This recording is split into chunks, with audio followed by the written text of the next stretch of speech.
할렐루야, 환영하고 축복합니다. 오늘은 금요일입니다. 하나님의 말씀은 사도행전 16장 25절입니다. 한밤중에 바울과 실라가 기도하고 하나님을 찬송하며 제수들이 듣더라. 아멘. 주님의 보혈로 다 씻어주시고 예배 중에 임재하시는 하나님의 크신 사랑과 은혜, 능력으로 여러분들의 삶을 치유하시고 회복하시기를 축복합니다. 바울과 실라가 빌립보 지역에서 예수님을 전파하다가 감옥에 갇히게 되어집니다. 그런데 그 감옥에서 그들은 하나님을 향하여 기도하고 찬송을 하게 되어집니다. 속으로 마음으로 기도했다, 찬송했다 이렇게 기록되어 있지 않고요. 제수들을 지키고 있는 간수들이 다 들을 정도로 큰 소리로 찬송을 하게 되어집니다. 감옥에 갇혀 있을 때 어떻게 찬송할 수 있을까요? 그때 성경을 보면은 바울은 자신이 로마의 시민권이라고 하는 사실을 밝히지 않았을 때였습니다. 그러니까 로마의 시민권이라면 감옥에 갇혔다 할지라도 보호받을 수 있는 법적 장치가 있지만 그렇지 않고 동네를 소란스럽게 한다라고 하는 이러한 죄명으로 감옥에 갇히면 사람들이 막 취급을 하는 거예요. 특별히 간수가 죄인을 취급할 때 보통 죄인들이 난폭하잖아요. 그리고 또 교활하잖아요. 그러니까 이 간수들이 죄인의 인격을 생각하지 않습니다. 그러니까 자기들 마음에 안 들면 때리기도 하고 협박하고, 지금 감옥에서 밤중에 찬송을 하면 그 간수가 죄인들을 그냥 놔두겠습니까? 그러니까 찬송한다는 것이 쉬운 게 아니에요. 위험할 수 있어요. 또 그의 마음도 그렇지 않아요? 지금 예수님 전하려고 온종일 빌립보 시내를 돌아다니다가 귀신 들린 여종도 고쳐주고 이렇게 예수님 증거하고 다녔는데 결과는 감옥에 들어왔단 말이죠. 마음이 얼마나 힘들겠습니까? 그러니까 쉽게 생각하면 그런 거예요. 내가 오늘 누군가 막 싸웠는데 툴툴 털고 들어가서 골방에 가서 큰 소리로 찬송할 수 있겠습니까? 심리적으로 그게 참 쉽지 않은 그런 부분들입니다. 또 감옥에 갇힐 때는 그냥 갇히지 않아요. 채찍 같은 것으로 마구 때리기 때문에 굉장히 큰 고통이 있습니다. 그래서 앉기도 어렵고 눕기도 어려운, 상처가 너무 깊고 많으니까 그런 상황에서 찬송을 한다라고 하는 것은 결코 쉽지 않다라고 하는 것이죠.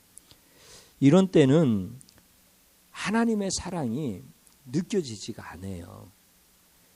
고통과 그런 아픔, 환난이 막 내게 밀려올 때는 하나님의 사랑도 내게서 멀어진 것 같아요. 하나님이 나를 사랑하신다면 나를 이런 자리로 몰아넣으실까? 이런 생각이 더 많이 들기 때문에 이런 상황에서 하나님의 사랑을 경험하면서 바울이 하나님께 찬양했다라고 하는 것은 정말 쉽지 않은 부분들입니다. 그럼에도 불구하고 오늘 사도 바울과 실라는 하나님을 찬양을 했어요. 그러면 어떤 찬양을 드렸을까요? 괴로울 때 주님의 얼굴 보라, 평화의 주님 바라보아라, 힘이 없고 연약할 때 능력의 주님 바라보아라. 이런 찬양 드렸을까요? 이 찬양은 드리지 않았어요. 왜냐하면 그때 이 찬양곡이 만들어지지 않았으니까 바울이 이 찬양은 드리지 않았지요. 그러면 어떤 찬양 드렸을까요? 저도 몰라요. 성경에 기록되어 있지 않으니까요. 그런데 바울이 찬양을 한 거예요. 그러면 바울이 찬양했다라고 하는 것이 어떤 의미가 있는 것입니까? 분명한 것은 그겁니다. 하나님을 바라보기로 결단했다는 겁니다. 그 시간에 하나님을 바라볼 수 없는 모든 형편들과 환경들이지만 하나님을 바라보기로 결단하는 거죠. 그리고 하나님을 높이기로 결단을 하는 거예요. 지금 자기는 도저히 하나님을 높여드릴 수 있는 이런 마음도 아니고 상황도 아니지만 하나님을 바라보고 하나님을 높이기로 결단하는 마음으로 하나님 앞에 곡조 있는 찬양을 올려드리는 거예요. 하나님 앞에 기도를 드리는 거예요. 지금 그 바울은 하나님을 볼 수 없는 상황이지만 하나님을 보는 거예요. 하나님을 높여드릴 수 없는 상황이지만 하나님을 높여드리는 거예요. 이 마음으로 지금 바울은 하나님을 찬양하고 있다라고 하는 거죠. 예수님 때문에 고통이 왔지만 예수님 때문에 온 고통이 오히려 기쁘고 오히려 감사하고 오히려 하나님을 바라보고 하나님을 높일 수 있는 것이 되었다라고 하는 거예요. 그러면 바울이 찬송을 할 때 기쁨이 있고 좋은 환경 속에서는 얼마든지 찬송을 할 수가 있어요. 바울뿐만이 아니라 누구든지 다 마찬가지예요. 그런데 지금 예수님 때문에 고통을 받는 거예요. 예수님 때문에 감옥에 갔고 예수님의 일을 하다가 채찍에 맞은 거예요. 그런데 그 아픔과 고통, 마음에 일어나는 번민과 갈등을 압도해버릴 수 있는 하나님의 은혜와 사랑이 그에게 부어짐으로 말미암아 하나님을 찬양하고 있는 거예요. 그러니까 하나님께서 도저히 그는 찬양할 수 없는 그런 사람이지만 그런 상황에서도 찬양할 수 있는 바울이 되게 하시려고 하나님께서 그에게 은혜를 부어주신 거예요. 하나님께서 그의 생각과 감정과 모든 판단과 그 모든 상황들을 압도하여 하나님 앞에 감사할 수 있고 찬송할 수 있는 이 은혜를 부어주신 거예요. 그래서 바울이 인간적으로는 찬송할 수 없지만 하나님의 은혜가 임하여 찬송을 하고 있는 거예요. 하나님의 능력이 그를 덮음으로 말미암아 그 감옥에서 하나님을 찬송하는 자가 되어지는 거예요. 바울은 그것을 너무나 잘 알아요. 그래서 고린도 교회 성도들을 향하여서 예수의 공로가 뭐냐라고 하는 것을 설명할 때 나는 할 수 없지만 하게 하는 것이 예수의 공로다라고 하는 것을 가르쳐 주는 거예요. 그걸 어디에서 체득을 하게 되어지는 거예요? 오늘 빌립보 감옥에서 부어주시는 하나님의 사랑으로 말미암아 찬송할 수 없는 자가 하나님 앞에 찬송하고 있는 것을 발견한 거예요. 이것이 예수의 공로인 것을 알게 되어진 거예요. 그래서 나는 할 수 없지만 하나님이 하게 하시는 것이 예수의 공로다라고 고린도 교회 성도들에게 가르쳐 줬던 거예요. 이거는 놀라운 거예요. 이 바울의 신학이 책상에서 나온 게 아니고 자기의 머리에서 나온 게 아니고 자기의 삶 속에서 예수의 공로가 이런 것이다라고 하는 것을 경험한 후에 이것이 옳구나라고 하는 것을 분명히 확신하고 고린도 교회 성도들을 향하여서 하나님의 은혜가 이런 것이요 예수의 공로가 이런 것이다라고 하는 것을 가르쳐 준 거예요. 참 놀라운 은혜죠. 그러니까 사도 바울은 자기의 힘으로는 하나님을 찬송할 수 없었어요. 그런데 예수의 공로로는 찬송할 수 없는 자신이 하나님을 찬송하고 있더라는 거예요. 찬송할 수 없는 시간에, 찬송할 수 없는 장소에, 찬송할 수 없는 상황에서 예수의 공로로 하나님을 찬송하는 자가 되어진 거예요. 그래서 예수의 공로를 하나님 앞에서 분명하게 깨닫게 되어지는 거예요. 우리 성도님들이 찬송을 하셔요. 그런데 찬송을 하면 할수록 나 같은 자가 찬송을 할 수 있는가라고 하는 이 은혜에 사로잡히시는 거야.